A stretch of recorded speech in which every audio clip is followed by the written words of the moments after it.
cooling off period past a lot of time, but I even thought, but I can't predict future emergencies that come up and. Right. Yeah, what if there's a sale that has to happen now in order for it to go through? Right. Yeah. All right, we're going to start. Do we want to do a roll call? Or at least a... Yes, sir. Brian Amer. Here. Mark Cottle. Here? Dave Grant. Linda Henderson. Lori Holmes. Here. Randy Mifflin. Here.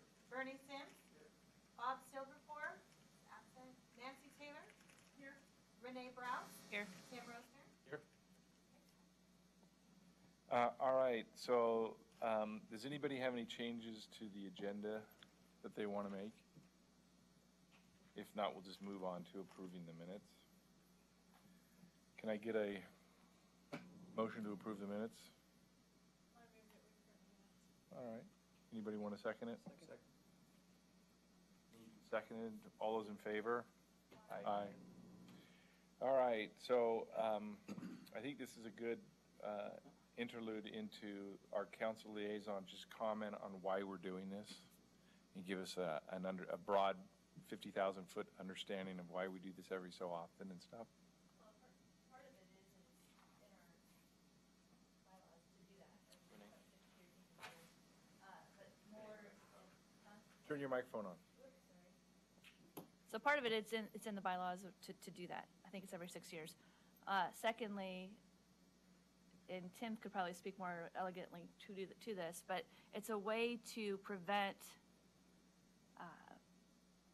a number of, well, the reason why council put some of these things in was it was a way to prevent a few or just one or two of councilors to hijack a meeting or to put their, get their agenda pushed through. So, and it allows the entire council to have a say in what's going to be on the agenda and so on. But again, Tim can speak a little bit more eloquently to that. So we just wanted everybody to understand where we were coming from. Well, I will try to speak a little more eloquently, but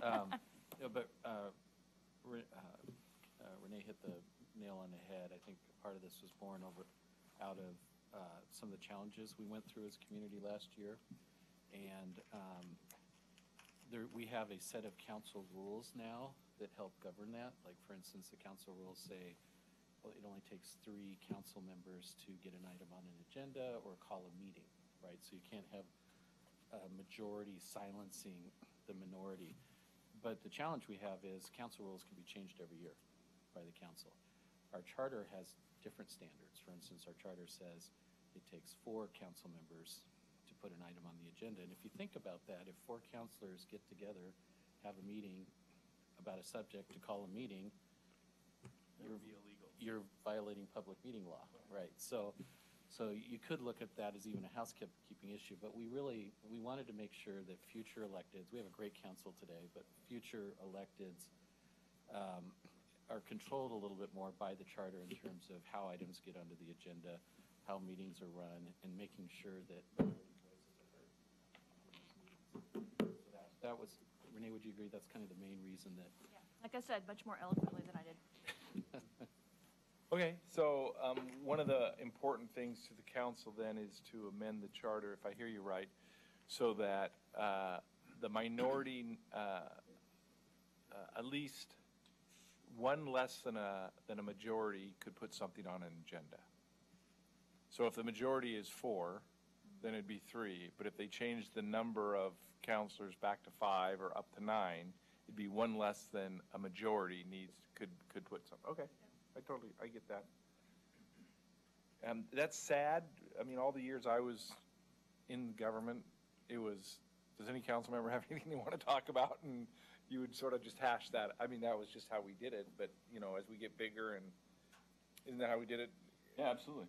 And Yeah. But as we get bigger, it's sometimes better to become more formal in the approach to make sure that the minority, even if it doesn't pass, get at least to be heard. They can't be silenced that way. Well, and the other main factor to that is that the council rules they change annually. Right. And so this is something that stays consistent. Okay. So we can always fall back to our charter. Is there anything else that the counselors feel like were critical for us to review? Well, they're all marked in here of the various comments that counselors came up with. I know some of them are well taken and some of them aren't as well taken Correct. as the other one. So, Correct. but I was just thinking, But it's is all there any other reflected. one that rises to the top of what you think the counselor really wants us to look at? I can't speak for the whole council. I know I added a few things that I felt were housekeeping, like for instance, we reference a ORS statute around the definition of an incinerator. Do we really want to be subject to a change that, the state makes? There's some things like that that probably need some cleanup, but I added one item just because I had several people approach me on it. I can go either way on it. So I just stuck it on there, and that was the UGB expansion item. Yeah. Currently, state law, we can't, we could put it in our charter, but it would have no effect because state law overrules our charter. State law does not allow a local jurisdiction within the metro area, correct me if I'm wrong, to vote on whether it's going to expand or not. That's on annexation. I think this suggestion was on whether we ask Metro or not for an expansion. That's All right. correct, yeah. Yeah, okay. Any other comments the council liaisons want to make? I don't think so. Does any citizen wish to address us at this time? Okay. New business. Review public input received. Have we received any public input? So unfortunately, no. We put a survey on our website. We put it on the news section of the website. We've advertised it on both Facebook and Twitter. I called the Gazette, and they put something on their website, I think in the print edition as well, and we received 0 public comments. The only other thing I could think us doing at the next city council meeting, you guys get usually more than any other committee, is announce that if they'd like to make a comment as to our charter change, please go to our website and you can make those comments. But other than that, I don't know what else you do. And we did do that this past Tuesday, but that was also the day of the deadline, so Okay. people would have had maybe a period of 6 hours from when we did that. But the link is still active on our website. Still have not received anything. Just keep making the announcements. In fact, why don't we just ask the council to ask all of our committees as they meet during this to make that announcement? Can I make a Sure. suggestion? As liaison, I want to be careful not to get into substance, but from a process point of view, once the committee has come up with some candidate ideas, that's something that the public can sink their teeth in, then maybe do some polling based on that. I think I think people are going to identify with. I totally agree. You know where I'm going. When you just ask, how do you want to change the charter? Yeah. I think what our approach is, we're going to have several meetings to sort of narrow it down to that, and then once we do that, leave it open a couple months before we meet again to make our final recommendations. We have until May, wasn't our determination? To That's get it right. done by May, so we have plenty of time to leave it open for a while and get citizen input. All right, the next issue is then to review our, sure. So if we're going to do this, we're eventually going to go to some sort of poll. I would also like to see a piece prior to the poll that talks about public education. What is the charter? Why is it important to a citizen? What would this change mean to you as a citizen? No, that's good. So that they know what they're voting on. They're not just voting on, is it 3 or 2? Right. But they're voting on substance. This is important to me because in the future, we may want to expand, we may want to Right. contract these ideas, or whatever it is we decide to do. I think we need to do a public education piece that says, this is why you need to weigh in on this. So I think that's part of our outreach. I don't know so much I'd be swayed much by a poll that's on the internet, because you get 5 people that want it one way and all of a sudden they voted 15 times and they're the only voice we hear. But at least getting the public education would be essential for us to actually have a meaningful dialogue to those citizens that wish to engage us. Because a lot of them, I think, doesn't understand the hierarchy of the governance of Sherwood, right? And where it fits. Right, okay. So am I hearing that you'd like to do further outreach down the road, but you'd like to leave the existing outreach opportunity open? I think what she's saying in the is, interim? correct me if I'm wrong, is could you put a short explanation of what the charter is, Right. and just outline the hierarchy of governance of the city is the charter, ordinances, policy, or I don't know, policies probably would be right, but state policies govern our ordinance, you know, what Right, you're saying. right. Council policies fall below our ordinances. Rules the council makes for conduct falls below our ordinance. And just so people understand, we're talking Some about, context, right? in generally speaking, a charter's not the place to put hyperly specific things about specific locales. It's to help us govern. Right. Okay? Right, and we want to make that clear to them, where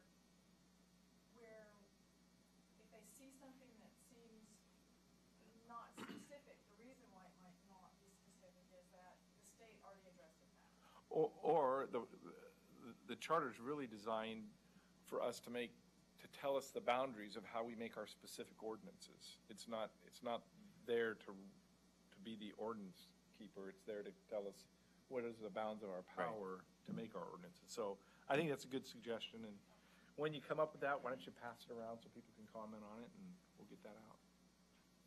All right, on page, just before we get to the charter, there's on the back side on page 8, there's charter review issues, and he ranked them. And what I'd like to do is I'm just going to read the section head so everybody knows which ones are that we would like to review. So 16 is essentially about how, isn't this the one about the money issues? So 16 is about ordinance adoption, but so it has things about notice and the mayor veto in there, but it also has a section, that's where the recent citizen initiative added the language about fee increases, tax increases, having to require a vote. So this one probably governs the most of our processes of making ordinances, and so it's probably one of the more important sections of our charter, and it received the most votes. Section 25 is about the mayor. It received the second most votes. I think that was the term limits issue specifically. Right. Third was section 4, which is the powers of, and how the powers flow. We'll have to talk about what we can do to change that, because Constitution, statutes, common law. Section 3. Oh, you're talking about section 3? I thought it was, section 3, got 4 votes, sorry. Boundaries, so that's the one Jim just talked about. And then section 12 is the quorum and what makes the quorum, and I think that you're talking about, I think that's the one where the rule would apply. Or that's where we could put the rule. And then general issue, I think this was, I just call it the Y issue. And then votes required 3+1 for both. I don't. That's this section here about clarifying the number of affirmative votes required for certain actions. We can talk about that. So those are the top vote getters. Is there anything that didn't get a top vote that somebody's so passionate about they'd like us to spend a little time on it? All right, hearing Let me none. jump in. Can I double back on the question on section 12? This quorum issue came up when I was serving on council, and I was surprised. And in fact, the whole episode came and went, and my head was spinning, thinking, why is there a question on what a quorum is? Is it actually a defined term? Yeah. Do we really need? I mean, doesn't? Well, that's what we're going to. Before we get there, okay. I just want to make sure. I want to go through a couple other things. Okay. But we'll get to talking about each one, because some of them, for some people that don't have the experience, or quorum's sort of an antiquated word for a lot of folks that they just don't know what it means. But we'll get there. So what I wanted to go through really quick is, very quickly, is everything in red is stuff that's unnecessary, according to our city attorney. And so I just want to make sure anybody doesn't understand why it's unnecessary, if any of you have any questions about that. These are usually council suggestions, for example, clarifying that the charter prevails over council rules by fiat of law. It is what it is. I mean, I would say, it, just so you all know, it is what it is. We couldn't pass a rule that says council rules prevail over the charter. We'd have to amend the charter to say council rules, we'd have to include it in the charter. So again, the hierarchy is the charter, our ordinances, and then everything falls beneath the ordinances from that point on.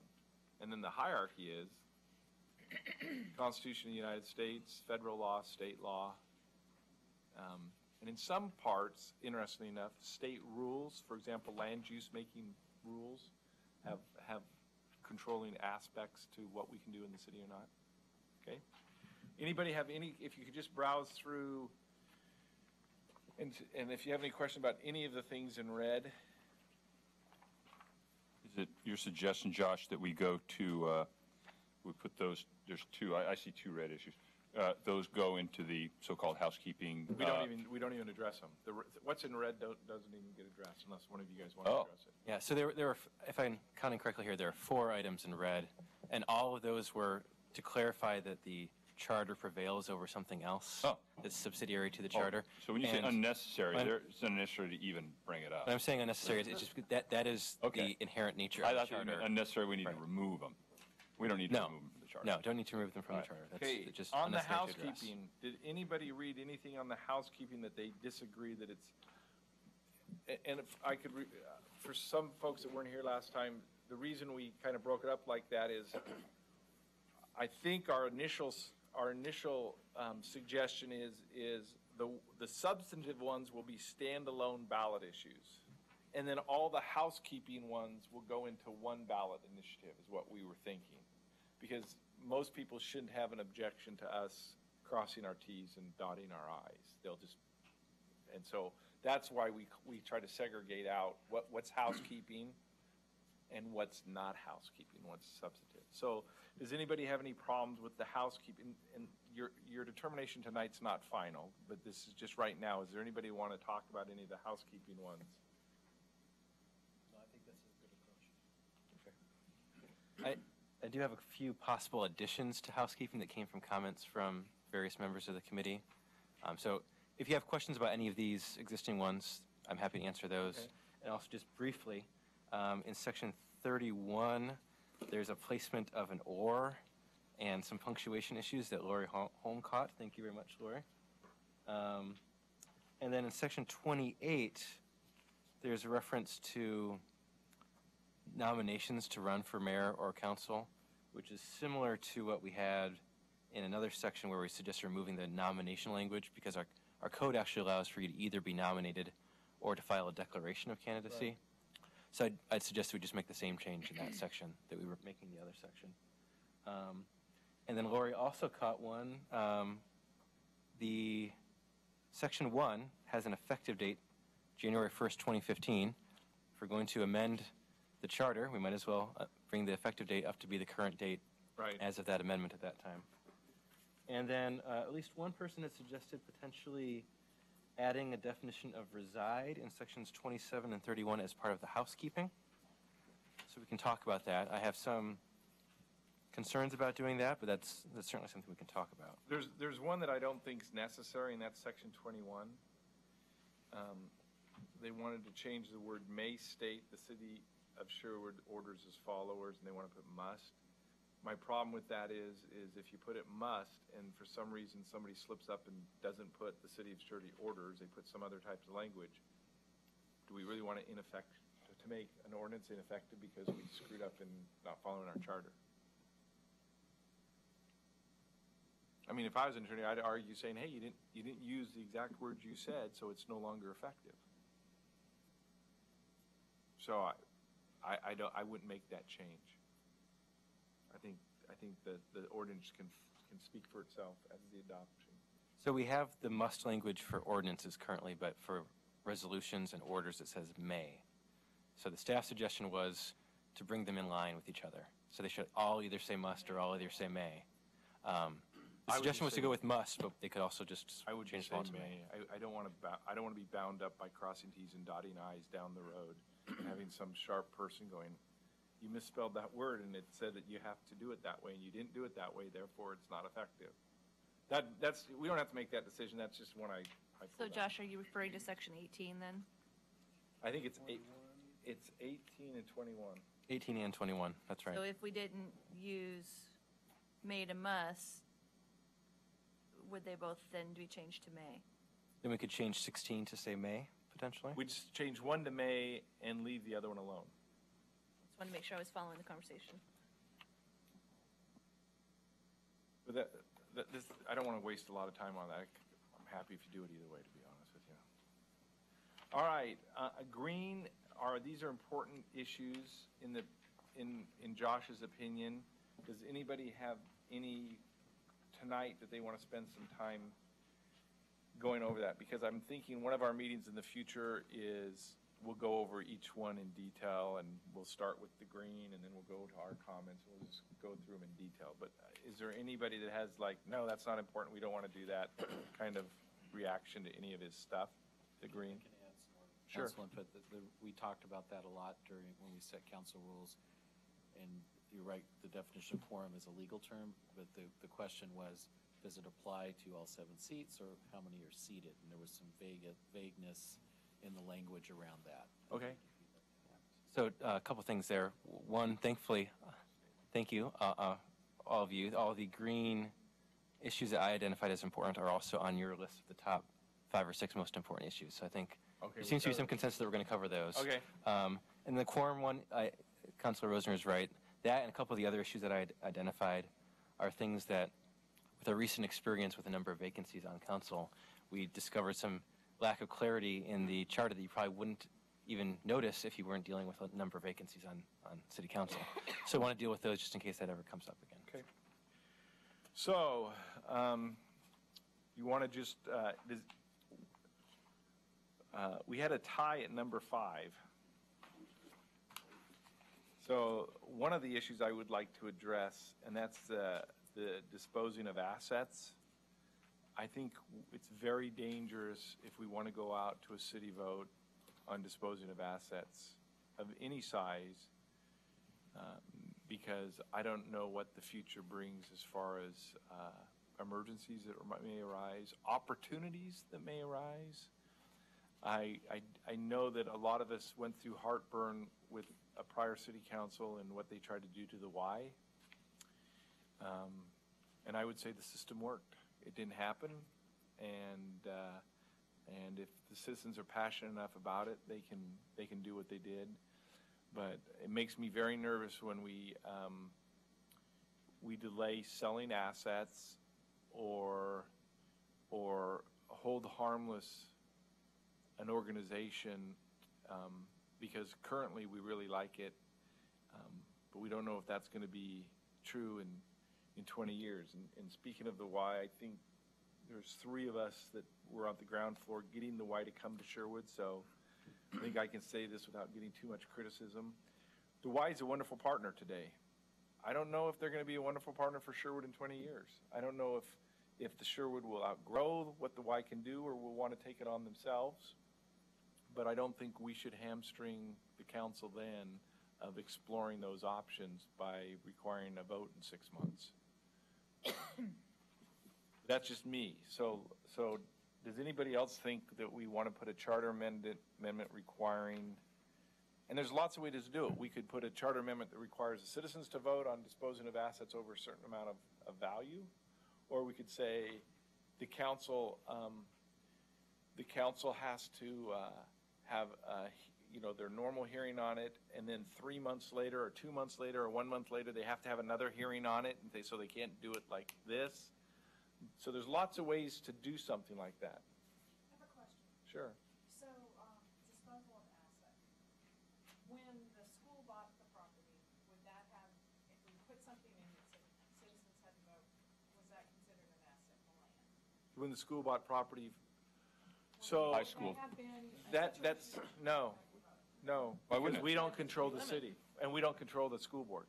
The school board can do whatever they No, want. but They she's- purchased She's referring land to- from the city. But if they property they bought purchase from- land from the city, Didn't they purchase? They did. They did. That was city property. Is that a Oh, was city it? asset? Yeah. Some of it was, did yes. John Borman buy that?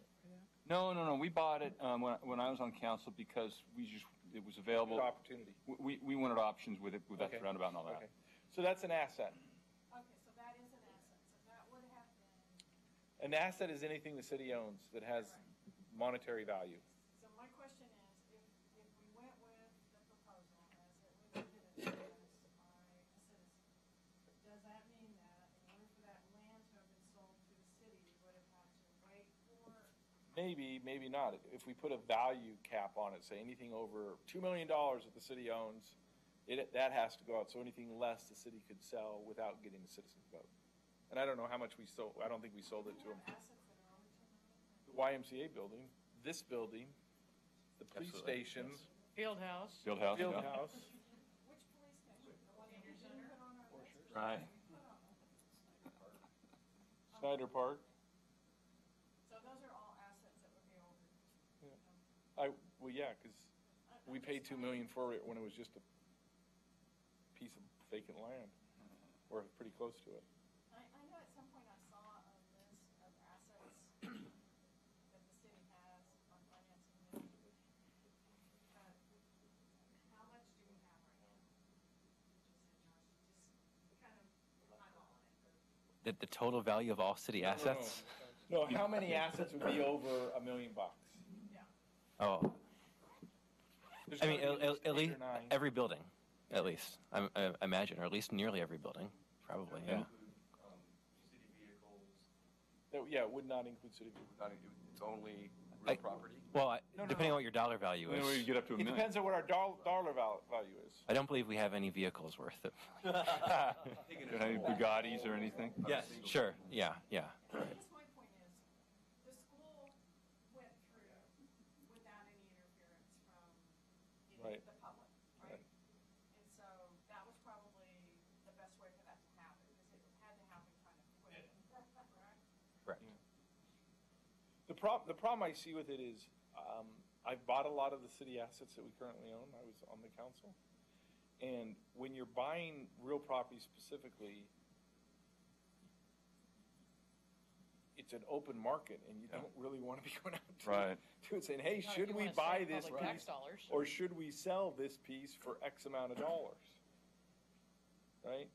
So when we sell, there's a process the state of Oregon requires us to go through some sort of there's public. But when we buy, sometimes we try to keep on the low down when we buy, because once they find out it's a city purchasing it, then all of a sudden the prices go up quite a bit. And there is, as you said, there's a state law process for selling real property that's designed to make sure that there's public awareness of it. So there has to be a public hearing, there has to be an appraisal that has to be made public. So that can't be done secretly, right? Although the negotiations are done in secret until the deal's finally put together. Mainly because the person buying from the city doesn't, they're providing their financials, they're providing methodologies, and so until the deal's put together, they don't negotiate. They don't want to negotiate it. So mine's more of a philosophical issue. Is I just think we vote on a city council for a particular purpose, and this is one of the particular purposes we have a city council for. It does give us all heartburn that we came this close to losing a very important asset, or into a different contract. But, With the exception of the Y, can you name another? no, I can. I can't. Yeah, I don't think we saw this kind of partnership. No. No, if I had to venture a guess. But that land is way more valuable Oh, yeah. than, It's 20 acres? I think we bought about 20 acres when we did it. And what, 500,000 an acre now? Or, yeah, so. So what's does anybody really want to figure out a way to limit the city council's ability to purchase assets by way of the charter? Or sell. purchase or sell? Or sell? They're saying, his point is getting rid of it. Right. It's not bringing it on board. Right, okay. Anybody want to limit the city's ability to sell an asset by way of the charter. I mean, there's a billion ways we could do it. We could say no recreational facility can be sold that's worth more than $1 million, so that would include most of our parks, our bigger parks. I mean, there's a million ways to do it if we don't trust our city council enough to take care of what we think is the most important thing to do. That's what it comes down to. It seems like there'd have to be so much diligence that the council would have to go through just in the normal course of business. And that sometimes that morphs over the period of time and what's coming and going and values are coming and going. So it feels like it may be an unnecessary thing to cover at the charter level. Okay, anybody From else? the conversation I'm hearing so far, that's how it feels. Yeah, Mark, I agree that that's why we elect a council, is to make those kind of decisions. And of course, it takes a majority of council to make this. It just occurred to me, broadband, shared broadband, what's it worth? It's got to be worth $2 million. You add it all up, all the assets, Yeah. probably. So that's another one. We were listing assets and we didn't think of broadband. I don't know, it covers my building, I'm happy. Anybody else have anything else they want to go down that road on selling? Okay, so that would rise the next general issue, which was the This green one here in the end, the votes required. I kind of want to go from the bottom up so we limit ourselves, because we're going to, section 25 and 16 is going to take a lot of time to go through because they're so late. So this was kind of along the lines of what I was talking about earlier, something that came to light when we had the vacancies on the city council. So currently in our charter, the default is that if anything is going to be approved by the city council, it has to be approved by a majority of a quorum, unless the charter says it has to be approved by a majority of council. So there are some things that require a majority of quorum and some things that require a majority of council. So if you have a 7-member council and it says majority of council, then you have to have at least 4 votes in favor. Right. But if it's majority of quorum, a quorum could just be 4 votes, and then a majority of that is 3.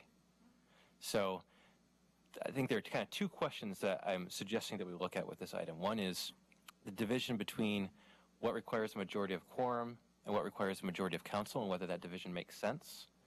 And then also fixing the issue where I think we should clarify what happens to the quorum and the majority of council requirements in terms of the numbers when there are vacancies on the council. So I think the simple solution there is probably to say, if there's a vacancy on the council, that position that's empty does not count towards the total number. So if it says majority of council and you have 2 vacancies, that leaves you with 5. A majority of that is 3, as opposed to still requiring 4 votes, which would be all but 1. But that's a subject for discussion.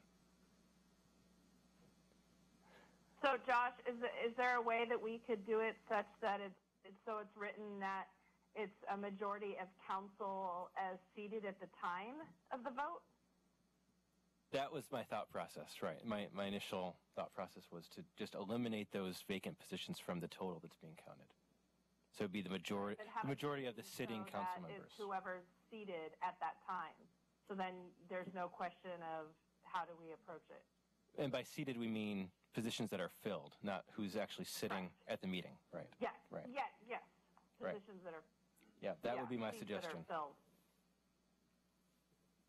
I would agree with that.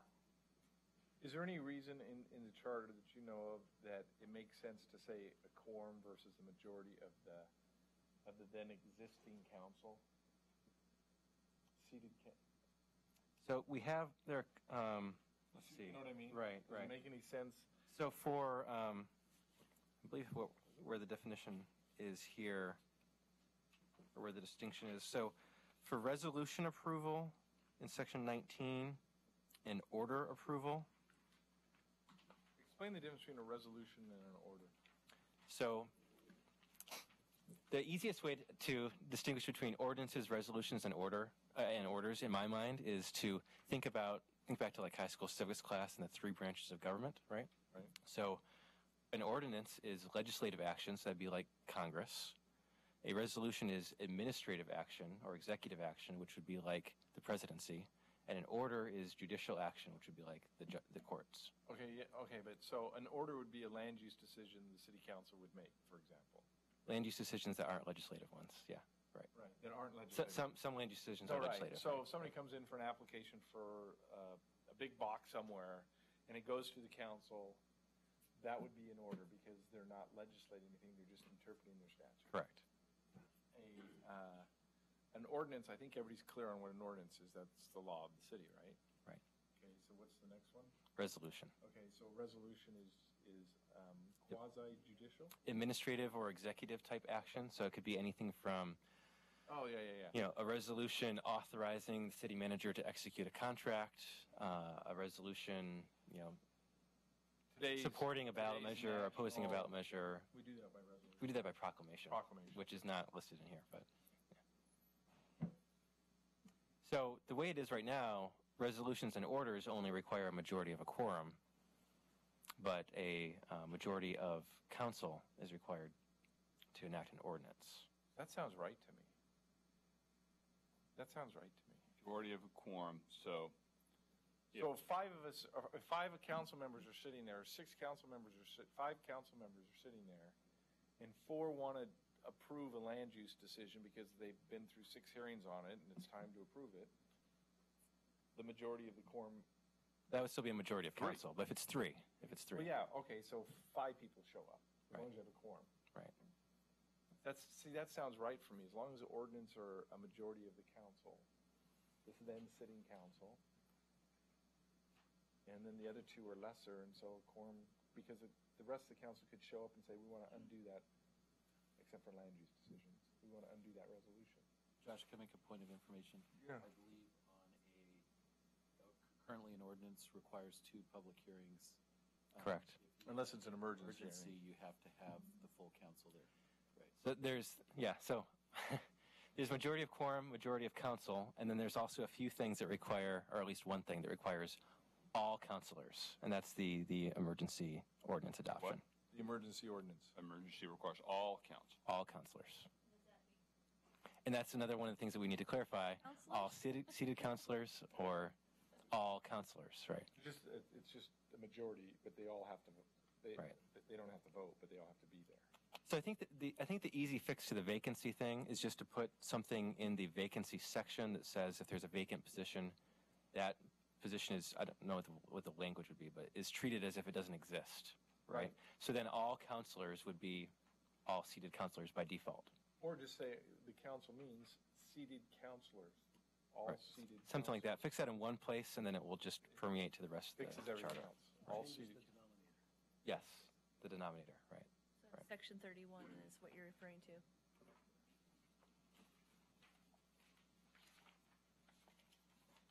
Yes, that's right, 31. Right. In anybody's opinion, is there any reason to make it always the full council, the majority of the full council? I just don't think so. I don't think that there's been has there been any demonstrative problems with this, other than trying to figure it out, just clarifying it, but. To make it always require a majority of council as opposed to a majority of a quorum? Nothing that's come up in my tenure here, anyway. Joe, how about?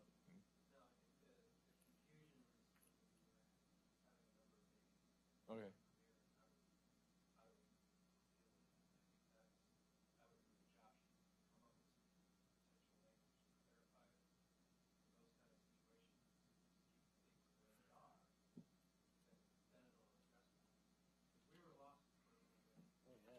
Yeah, no,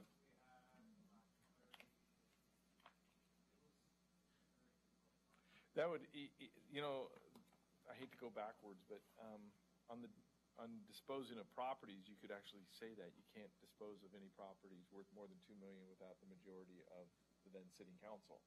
So that when 2 councilors drop off, then all of a sudden I'm working with 5 people and it's easier to get swayed. As a, Oh, right.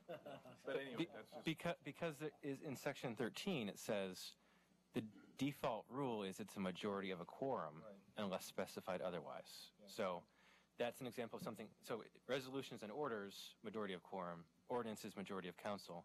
But if it's not specified as majority of council, so disposing of an asset, I would anything like that suggest is we all should say, if we're going to majority dispose of quorum. assets, I don't mind if the council does it, but I want the whole council to be making that decision and not just if waiting until 2 drop off and then say, hey, I got 5 and I got 3 that want to do it, so I win. So majority of council. Yeah, majority of council.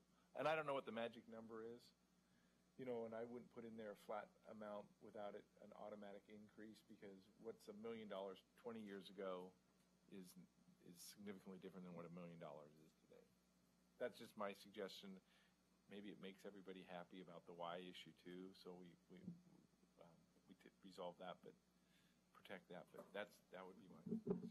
Well, going back to the Y issue, I mean, if I remember Bob's real issue, it was that the citizens voted the Y to be in there, so the taxpayers, and he thought that because of that instance, the taxpayers should have the opportunity to vote whether or not the Y stays.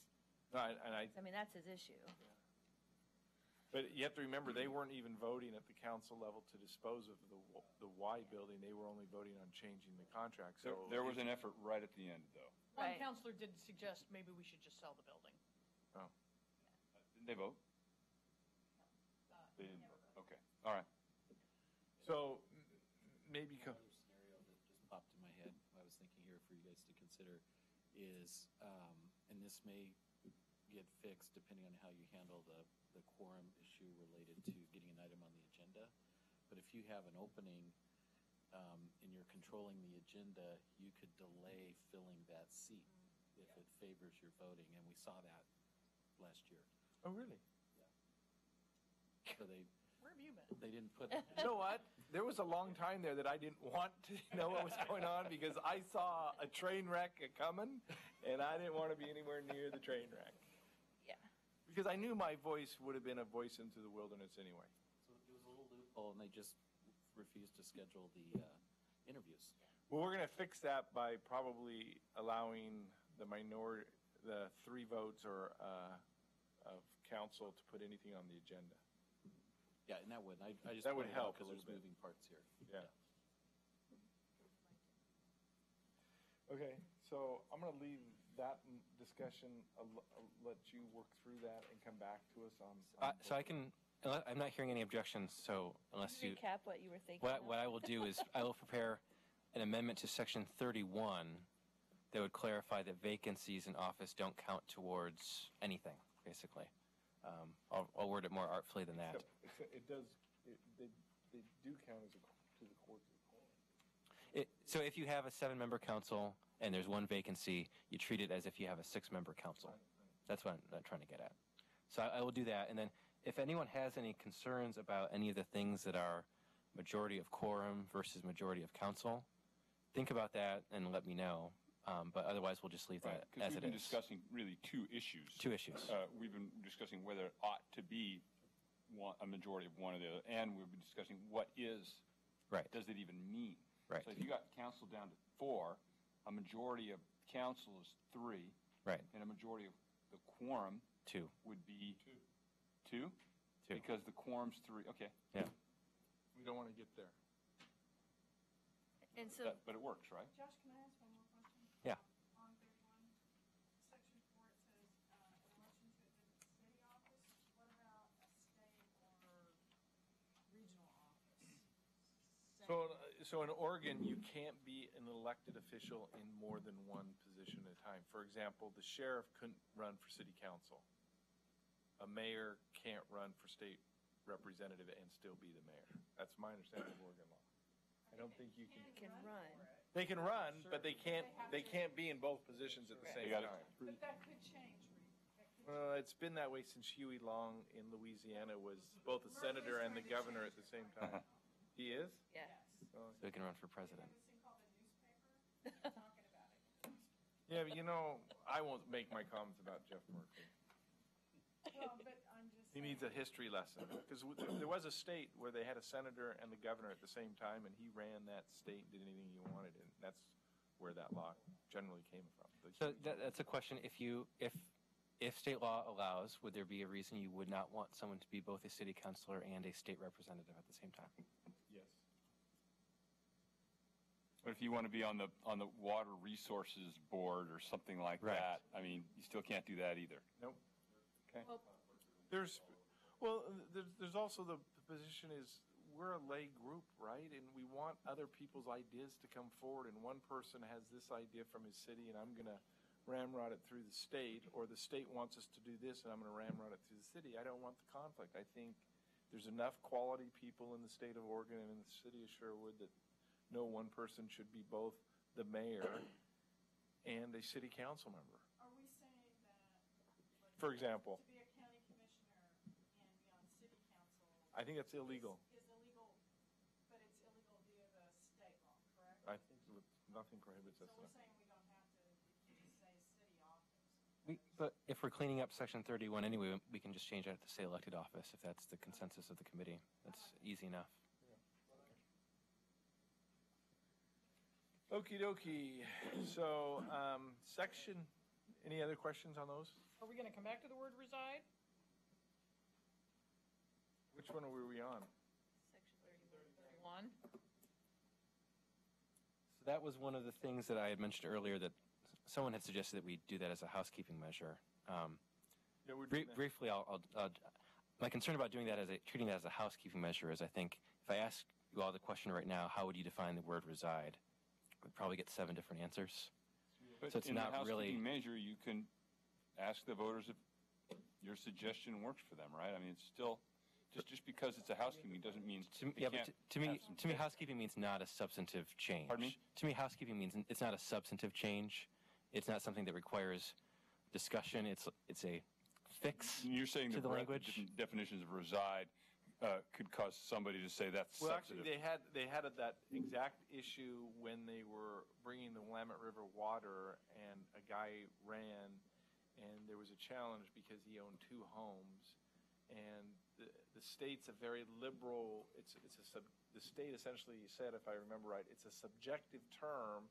If he feels like that's his primary home, that's his primary home, even though his driver's license was at another home.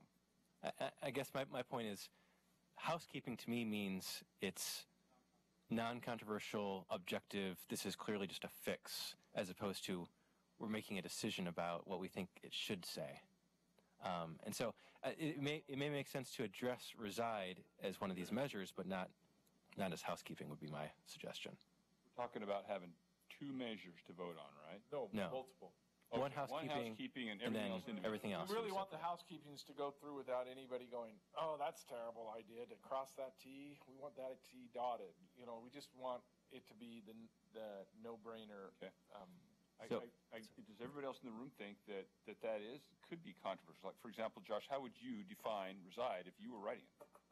I mean, just give me a Okay. sense. So let's talk about defining reside. So we are not. Legal opinions on this that go on for pages. Oh, okay. So that's what I was going to say. We are not the first community to struggle with the definition Okay. of reside. All right. It's a nationwide. It's something where the law has not really been able to come up with a effective definition. Tough one. And so The Oregon Department Different- of Revenue came up with one. yeah. that's So you have definitions for tax Theirs is purposes. reverse. I could live in Washington State for a year, and they would still say I resided in Oregon, Yeah. depending on how much money I sold my business for or had made in that year. So it's bizarre. So there are definitions for tax purposes. There are definitions for registering to vote, for running for office. Different states, different counties, different rules. But they all ultimately do seem to come down to, as the chair was saying, a subjective definition. So the definition that we use in Oregon for registering to vote is the person's place of abode in the state the person intends to remain in, or if absent, to return to. Nothing vague about that. But you think about it. It's simple when someone has one home and that's where they live and they spend most of their time. Someone who has multiple homes, exactly. It gets complicated. Is the word reside the right word to use? So the other point I wanted to make is that both of the sections where reside comes into play, it also requires a person to be a registered elector in this community, makes them comply then with triggers the federal law. state definition that I just read to you. And so it's kind of almost like if we want to do our own definition of reside, we'll probably end up with something similar to what the state already does for Why don't we registering just to vote. piggyback on somebody else's definition, like what you put on your tax form? when Well, you no. file your tax? What he's We saying kind of is have by having the registered to vote. There's a elector. double qualifier here is if somebody thinks I don't reside in this community, but I also have to be a qualified elector in this community, and if I cease to qualify as an elector, that by definition is I would be out on either. But the only way to disqualify you, if I rented an apartment here, just so you know, and I was living 90% of the time in Black Butte, and I was meeting the attendance requirements of most elected offices also have an attendance requirement, I could say I plan on returning to Sherwood as my primary residence, and that's why I'm going to keep my voting registration there. I would probably be qualified to continue to have my voter registration there under Oregon law. The way I looked at the issue a long time ago. So I don't know how to define reside, unless you just said it's your principal place where you lay your head 80% of the time. And then who's going to go and count? Yeah, and my suggestion too is we already have a state law that there are some guidelines for how that state law is supposed to be interpreted. If we end up crafting our own language, then it's going to be slightly different from that. I don't know that there's a really value in going through that same exercise that the state's already gone through. Okay, so Section 12, we're not going to go through them all. I just want to get through the ones that I think that we can do. Section 12, this is the quorum, and have we resolved that issue? Is there anything else in Section 12? I'm not presupposing whoever voted for that, it was always about the quorum issue, but is there anything else about?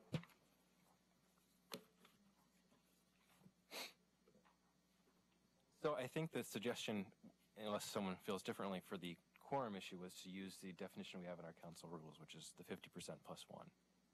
Does that make sense? They also wanted to know about what does compel attendance mean? So on the legislative level, in the old days when people got along, when the Republicans or Democrats were trying to pass something, all the other party would go down to the local bar, and then they would send either the local sheriff or the sergeant of arms to go gather them up, and under presence of a guy with a gun, force them all. And it was sort of a staged event, right? So that's what. They got along? Well, they got along better than they're getting along now, which isn't hard to do. Really dismal, yeah. So compel would be that they could order the police chief to go get them out of bed or at the local bar and say, I'm taking you over because you subjected yourself to the charter by being elected here. Do you want to have the council to have that power? I do. I've never seen it enforced, and here's why. Then if something's happening and they don't want it to happen and they're that last person that needs to be there in order for the vote to happen, then they can hold up the process. And that's why we have that language in there. Not that since 1990, I haven't seen it used, but it would only be in an emergency ordinance because that's the only time you absolutely have to have everybody there. That's right. That's right. And we've passed. I can think of several emergency ordinances. Oh yeah, we did. They had to do. Yeah. Right then and there, or one of our well pumps went out, and we had to pass an emergency in order to purchase a new one for $250,000. And we needed everybody there to pass it because the citizens wanted drinking water. That's the only time you need everybody there, but you could also have a situation where you couldn't get a quorum together, right? So you have 4 people who are refusing to come to the meeting in order to prevent there from being a quorum. Which, just so you know, could happen in a land use decision because those have to happen within 180 days or 120 days from when the application was submitted. That's right. So if they wanted it to happen, they could just say, we won't show up. By default, they get what they want, and we don't even have to vote on it. So Doesn't that go back to the rationale of having the majority of seated counselors versus a quorum? I'm just saying why we need No, to do. I'm sorry, Mark, I was talking about what Majority of Josh had council said. versus majority of quorum, right? For orders? That's right. Oh, For yeah. orders, it's majority of quorum. Majority of quorum. Because 90% of the stuff that comes to council for land use stuff and the order stuff isn't the crisis, sort of, in my opinion. They're just League of Oregon Cities model charter that they put out actually has the language you talked about that the council can send the police chief down. right. That's the compel language. So the other thing to keep in mind is the way the charter is written currently. It Yeah, says, if I would have known that, as mayor, if I would have thought, I'm going to send the police chief. Says- Route somebody out of bed. says that the less than a quorum may compel the attendance of others as prescribed by council rules. So it just means that council rules would spell out what we mean by compel. The question here is whether we want to define that in the charter or just leave that to be in the council rules. Who compels the council to follow council rules? No one. The council. There you go. And what's You the can sanction also- if you don't follow the rules? Yeah, you can also change, you can't pass an ordinance without the majority of council, but you can change council rules with the majority of quorum. Correct. You have to think like somebody else who, Yeah, I get you. like that. Well, when we get there, we're going to talk about council rules and stuff. So when we get there, that's something that we want to say. Council rules can be adopted by the council and can only be changed by the council. So the alternative, too, to sending somebody with a gun to get people to come to the meeting that one. I may run for mayor again just so I can go rouse the people out. is to put some sort of penalty in there if you don't come, right? So there's like Monetary? a monetary penalty. Wow. Or you lose your office. Yep. Becomes a disqualifying event.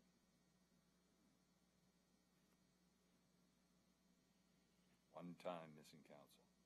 Well, no, it's not just missing counsel. It's when you're available and they know you're Yeah. available and you refuse the call The to come. antagonistic to council. Yeah, okay. Wow. That's compelling. But then that gets. You know what? This is what I would suggest. Why don't we leave it to council to suggest? We have until May to suggest to us if we need to really tackle that issue or if they're capable of tackling that issue. But I do like the idea that council rules ought not to be changed. I mean, the council rules are voted on by the council every year. They go over it every year. It ought not to be changed by a quorum. It should be changed by the council. I think that's Majority of council. the majority of the council. Yeah. But that's a side issue. All right, anything else on 12?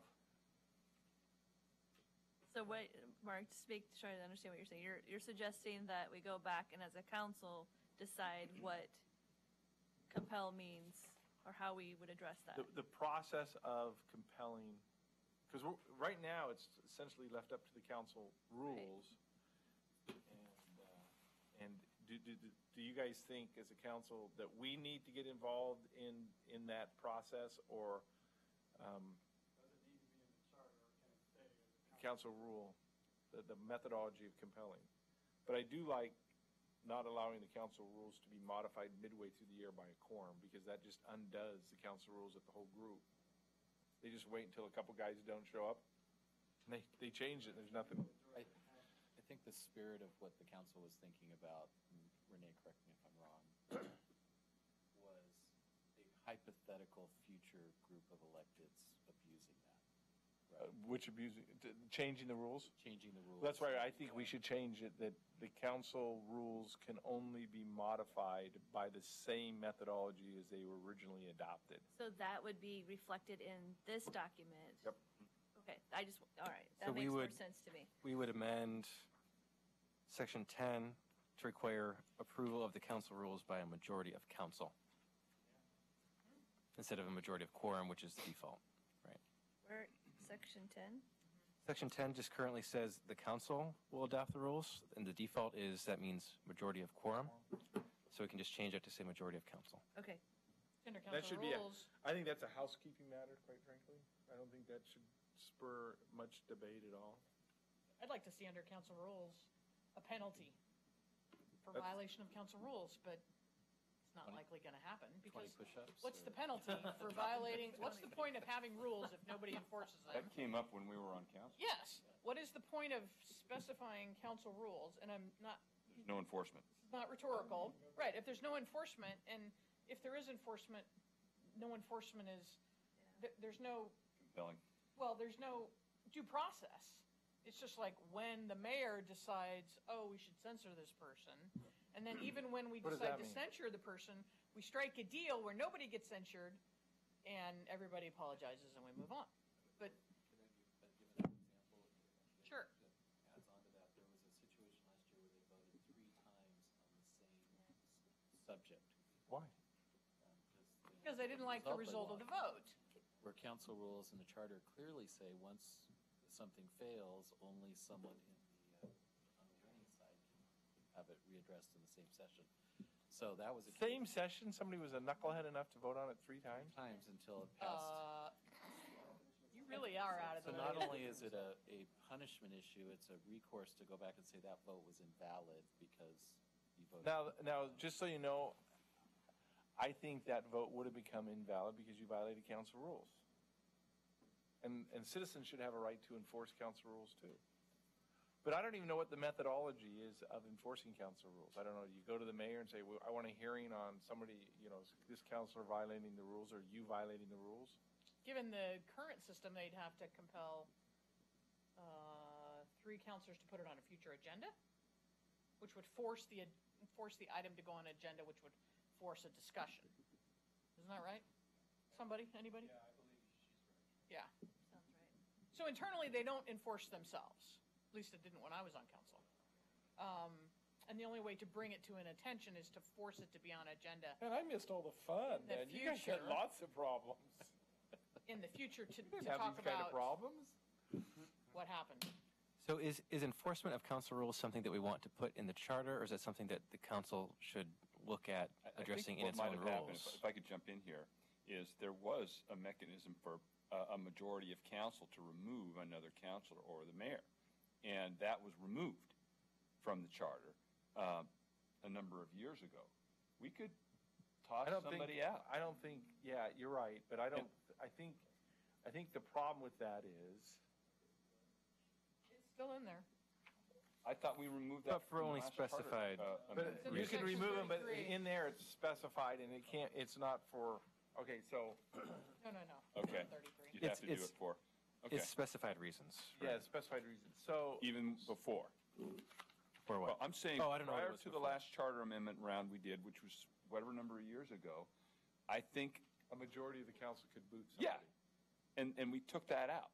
Well, that's because you didn't want someone serving Yeah. and have 4 new people come in that were opposed to that person saying, doesn't matter, we're I think it's, you're out. I think it's fine that it's out. I'm just saying that was the enforcement. That's the only thing that was on the books at that. Well, here's the problem I see, guys, is there's a big freaking code of Oregon violation of laws, and they have all this due process stuff. And so do we really want, I mean, if the council's so inept that they can't figure out a way to have appropriate penalties without us writing them all out for them, I think it becomes difficult. Although I also know the frustration will always be that those that are in the minority will complain that the mayor or somebody's violating the charter, but if you don't get 4 people to vote for you anyway, then there's no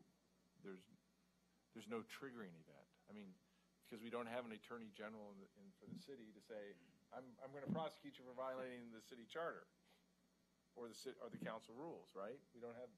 I mean, that's not part of your job. There's no mechanism to prosecute somebody for violating the council rules, right?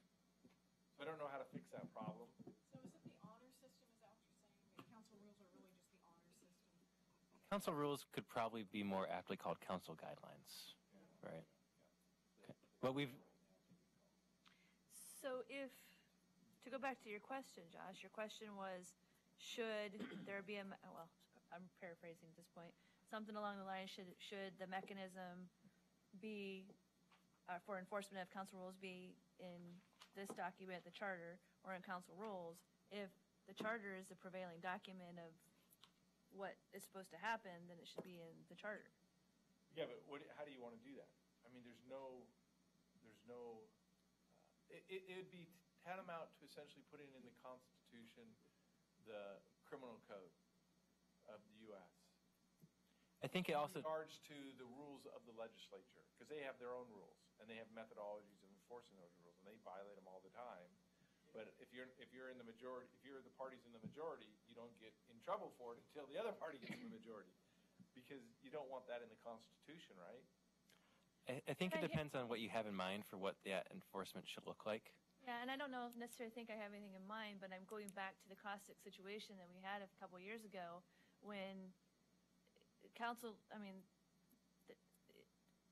it was impossible to compel and enforce the council rules because it was just, there was so, well, it wasn't necessarily the minority, it was just that all the threats and the innuendos, the bullying and everything, it was so consistent. I mean, you saw it on the dais. So but if you go back to council or to the charter, then the people who are in the minority have something to fall back on that can be enforced. All we're going to do here is to allow those in the minority to put something on the agenda. And so at the end of the day, to enforce anything, you're either going to have a private office that has independent ability to look at it and enforce it, or you're going to have to get a majority of the council to enforce it. Those are our only two methodologies that I can think of.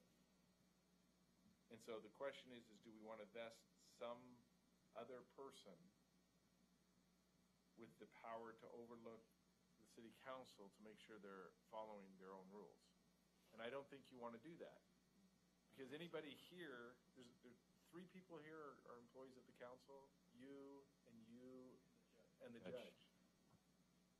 And anybody that would be doing that would be employed by the council. And like our current president, if you don't like the guy doing it, you just fire him, right? So it's a political. Josh, correct people and say you're not following, Yeah, I try to be like the gentle policeman. Yeah, right. you do a good job. Not that compelling crime with a gun, but the crime that says, hey, Yeah. you've got rules. Just a taser. Yeah. I think to a certain extent, having council rules was important to either a boilerplate that the League of Oregon City puts out or amendments in the past, because we feel like the council should have a higher standard of behavior. The reality, though, is that it's not enforced. And generally, so going back to the question I asked you earlier about what you would see that enforcement looking like, generally what you see is the only enforcement is censure, right? It doesn't have any consequence. It's just a public reprimand, basically saying, you violated the rules. And usually that seems appropriate based on what is in council rules and what those violations typically mean. You have to get 4 other council members to Correct. step up. 3 others. Well, and you have to have someone who points out that they've Oh. broken the rules. That's everybody knows that the rules have been broken. But you still have to have somebody that points it out. Yeah, Nancy's correct. Right. Who is that enforcer? That's the part that I'm kind of Yeah. No, that's questioning. city council now. members. Josh is that person. Well, No, that's a city council member. But it'd If be so it's- much Oh, it easier might to be somebody able to, sitting out there. it'd be so much easier to be the one pointing it out if you could fall back on something like this other than a council rules that can be changed all the time. Right. I guess is what I'm trying to say. An overarching Yeah. set of rules that Yeah, doesn't yeah. have a flux to it. Well, remember, the council rules are adopted each year by the council, and we're changing it so they can only be amended by the entire council vote. And in order to find somebody in violation of the council rules, pointing it out isn't the hard part. It's getting 4 people to want to vote to do something to that council member is the hard part. Pointing it out, I don't think anybody doubted that when people were violating the council rules, everybody knew they were violating the council rules. There's no, and this is true for all cities, generally speaking, there was no way to enforce the council rules. Except for what happened, which was the recall. That's right, except for It worked. eventually we got to the point of. So it requiring worked. It was the painful, powerful but it ammunition, worked, right? Sure. But recall isn't a part of council rules. That's That's our a right part as of the charter, citizens. though. Citizens had to take. No, it it's out. part of the it's part of state law. Councilor Brous, would it be as simple as just putting something in the charter that says a majority of council may censure a counselor for violating the council rules. Just a one sentence. The Yeah. council rules could elaborate on what that means, but you have that in the charter. In this document? Right. Yeah. Possibly, yeah. It just gives us something to fall back on, other than something that we have the ability to change annually. Well, let's Better than let's nothing. talk about Yeah. let's talk about this future. But one thing I've learned in government, it's dangerous. I'm not saying this isn't important, but it's dangerous to make policies for the next 20 years based upon a very recent scab that was ripped Yeah, I off hear you. from us. So let's talk about that possibility of putting something like that in there, and at least it's something somebody. Well, the other thing is the charter. If I'm not mistaken, any citizen can go to a circuit court and file a petition saying they're not following their charter. I'm suing the city because they're not following their charter. If they had standing, Yeah. depending on the situation. Yeah. Right. So that's something else that. Yeah, and but hopefully let's we'll never, move- hopefully we'll never get to the situation that we were in. Mark, I noticed that we had 4 people just walked in a few minutes ago. and They're I'm wondering- firefighters. They're just looking for a warm. Questionable. I'm wondering if they wanted to speak to us as a charter committee, or if they're just looking for a place to get warm. No, they're looking for entertainment. A place to get warm. For There are dessert, snacks in the back room. we don't have any dessert.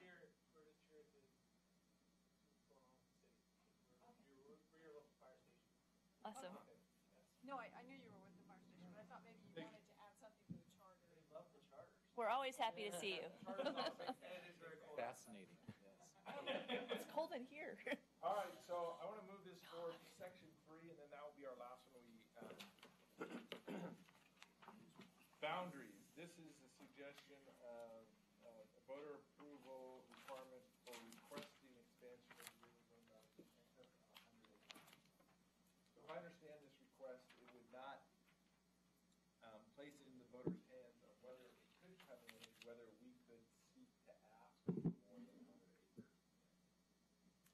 That's right. So So My- explain here- to us- let me- hold on, but explain to us the process, because sometimes we go to Metro and say, we want acreage, but mostly they say, here's the old days, the urban reserve, and we want you to bring in this acreage. Will you agree to bring this acreage in? Even though they can jam it down our throats, they try to be cooperative that way, right? That's Sherwood West essentially.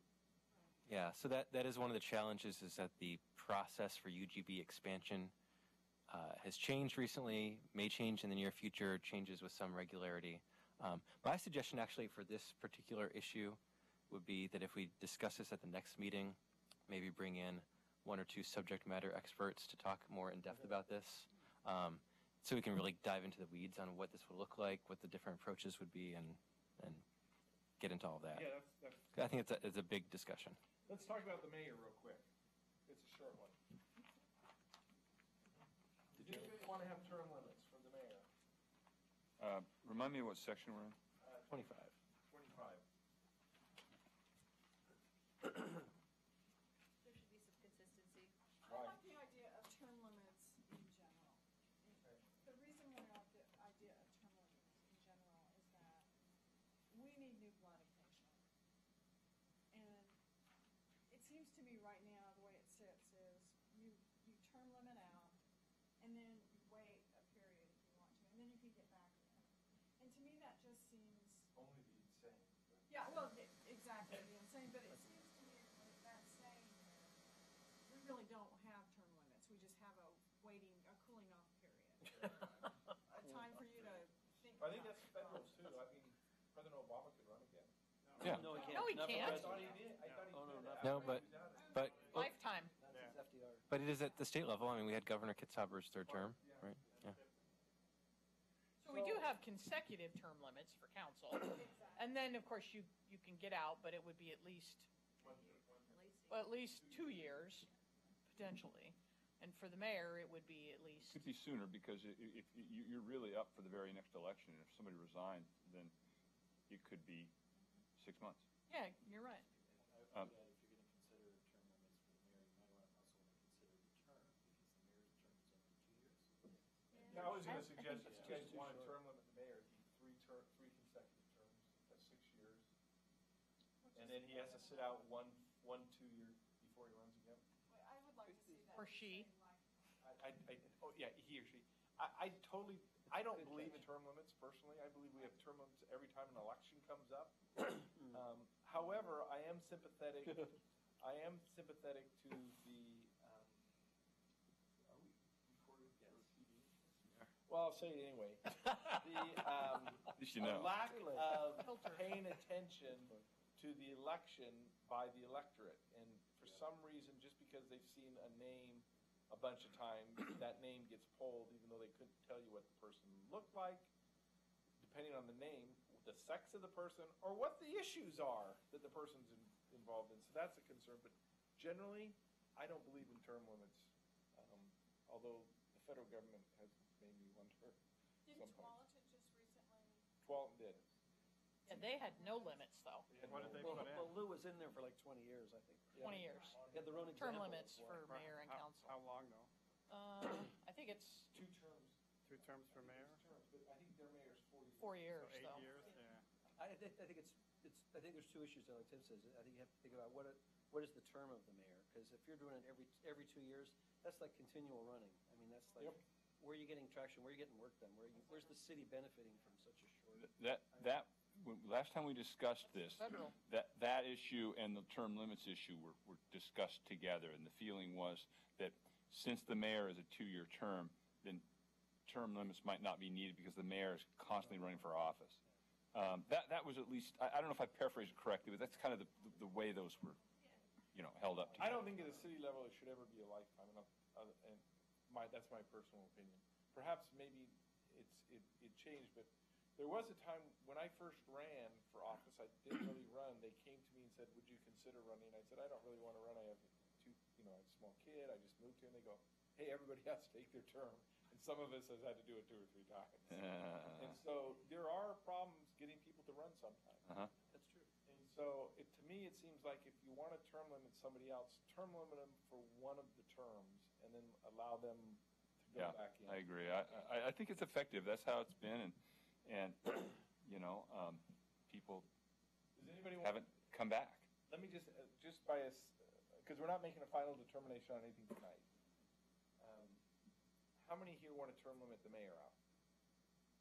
Okay. Yeah. How many terms would you think would be appropriate? 3? Okay.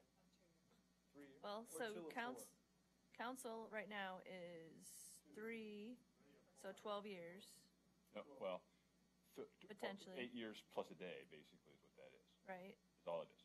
So, Any part of one term is counted. as a term. okay. But it could potentially be up to 12 years. Yes. So, the mayor was 3 terms, that's 6 years. The mayor can be on council. You can always run for council. or Yeah, she it's can always not- run for council. So I say Exclusive. at least And 3 we're not years. saying that you Okay. can't be on a committee. So I get this, I get the feeling, so we're just discussing it, so we have an idea. So why don't you craft some language that the mayor terms out for after 3 terms, and then must sit out 1 term before we running again. But I agree with Bernie, though, if you're gonna limit it to 2-4 instead of 3-6, 3. That already Yeah. failed once where they wanted to increase the term of the mayor. Yep. And I would. Why is that? Because the citizens voted against it. But there is no term limit. What's the rationale around the mayor having a shorter term than council members if everybody's essentially equal? Well, they're not, because the mayor sets the agenda and he can veto things. Or she. Thank you. There's not a And good so unisex word cutting for it. their term by 2 years makes a difference in those kinds of actions? Well, it's just, I think the rationale why the mayor only had 2 terms is because they had extraordinary council power. 2 years gave the citizens a chance to, which I'm very thankful they did, considering what we've gone through in the last few years, that the mayor, and speaking as a former mayor, we do interact with the citizens at a much higher degree than regular council folks, and it's only because there's a perception by the citizens that the mayor is all this or all that, when in reality, the mayor, he or she, only has 1 vote. And so, I think that's why it's always been the mayor having 2 years. And And if you wanted it to go to 4 years, I would suggest we do that separate from everything else we're doing, because it Has to be. It went down in the last 6 years, I think. So my recollection was that was why I was here. There was a proposal to change it to a 4-year term, but there were no term limits Right. added at the same time. No, right, that's right. So if you're doing both at the same time, maybe it's a different result. Yeah, that's true. Yeah, I would think so. Joe? was asking for a salary. Yes. Oh, interesting. Right, yeah, it was mixed up with The other term to stuff. 4 years, but put in term limits.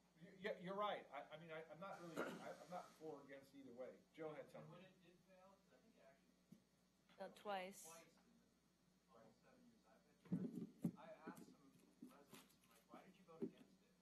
And one of the consistent answers I got is because you have 3 counselors up Every 2 years. and you get an opportunity to vote on the mayor, which is a quorum, it's a majority of the Right. 7. If things are really out of whack, and you want to Oh, that's right. That's right. swap out 4 people. That's, That's a good point. They I never felt thought of that. strongly that they still The electorate's brighter than I thought. yeah. No, but I that's, never thought of I it that forgot way. about that. it does make a lot of sense. Huh. And so, Whoever said well, that would run for let's do council. this. I think Lori, I didn't see your hand go up. Do you believe that we should term limit the mayor, as the position currently stands at a 2-year term? Yes, with the, yeah. Okay, so I think the consensus is 3 terms would be what it would be, and then they sit out a term, and then they can run again. Even though I'm using the plural for a singular, I don't know another way to get around it. They. That's a plural for a singular position. They. I'll draft it that way, and of course, you Yep. can change your mind. So. I'm gonna leave section 16 for next time, because I think that's gonna involve a lot of discussion. Unless you guys wanna try to tackle it now, because it's quite a long one, Big and one. it's probably the most important part of the, important part of the discussion. Is there anything else, Lori? I'm sorry, I haven't purposely ignored you, but I don't, it's a voice instead of a body there. Is there anything you? No, wanted to I'm talk- just listening, that's fine. Okay. Is there anything you wanted to say that didn't get said?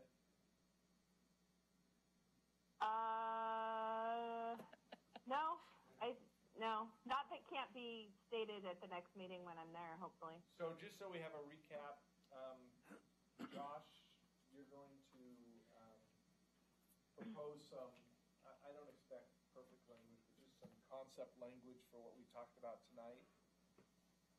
Leave in what the changes, the housekeeping, let's put them all over into one section Mhm. so that we see how it would look, and then the other changes that we're looking at, and then we'll leave section 16 for next time and go through it pretty in detail, and we'll probably only focus on 16 next time. That should take us an hour or so. The land use one. UGB. The UGB, he's gonna propose some language that. I was gonna Oh, that's bring right. people. We'll have Subject people come and expert. talk to us about that. So do you want to do both of those at the next meeting? Yeah, 'cause UGB and Tell yeah. them the UGB, I'm hoping most of us have some experience with that, so they don't need to take more than 10 or 15. Okay. Anything else, guys? And girls? And they? Anything else, they? Have we set what the next meeting is? No, let's talk about a date. January? That's a good month. Yep.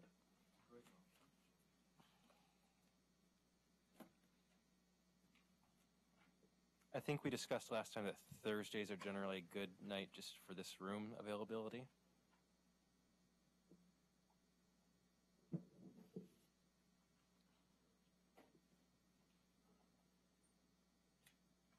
How about the third week?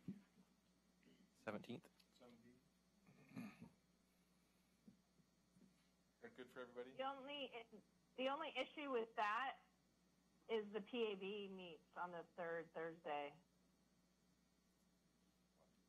The Police Advisory So Board. Whoever the PAB rep wouldn't be able to attend both. Oh, Bob. Okay, the fourth Thursday. Yeah, so the 24th. Yeah. Next time we'll try to have some pizza or some donuts for you guys. We do have snacks in the back. Oh, Every next time. time, Yeah. Josh. I told you this last time too. All right, so the 24th, and we'll have a 10 to 15-minute presentation on land use, so we get that, and we'll limit our discussion to the land use issue and start on section, whatever, 16? Mark, I just had a clarification. You mentioned earlier in passing whether we're going to make a change for disposition of assets, whether that would require a vote of the full majority of the council as opposed to quorum, and that kind of got, is that in what kind I of? think that's in his notes. Okay. I just, what I also was trying to say, and I did it very poorly, is that I don't think we should just say anything over $1 million or anything over $2 million. I think it should float with the consumer price index, so that in 20 years, you know, And sell a car. it's still semi-relevant to the issue we're trying to preserve. Right. Isn't there something in the U.S. Constitution that says $20 over? Yeah, something Because that was a big dollar amount back in, right? Yeah. All right, unless somebody else has, do you guys have a report, anything else you want to talk to us about, council members? Nope, it's been a good year. Yeah, it really You has. know what, from where you were coming from, it wasn't hard to beat, right? Like going up. So it's just difficult for me to get here at 6. I work in Donald and I support a 3-shift operation, and so it's just hard for me to get here. Okay, so It's why 6 don't we o'clock do because- 6:30 better for you? Yes, but I don't want to inconvenience the rest of the members if that's a big deal. That'd work for me. 6:30 I don't have fine. a problem. January 24th at 6:30. I We'll feel do. bad every time I get here late, but I can't tell employees, well, I can, I just choose not to say I have to go out to another meeting. Right. All right, so 6:30, thank you all for your Thank you. attendance. 6:30. Let me. And generally, if you guys don't like the agenda and want to add something to it, just give me a call and We don't need a majority of quorum to do that?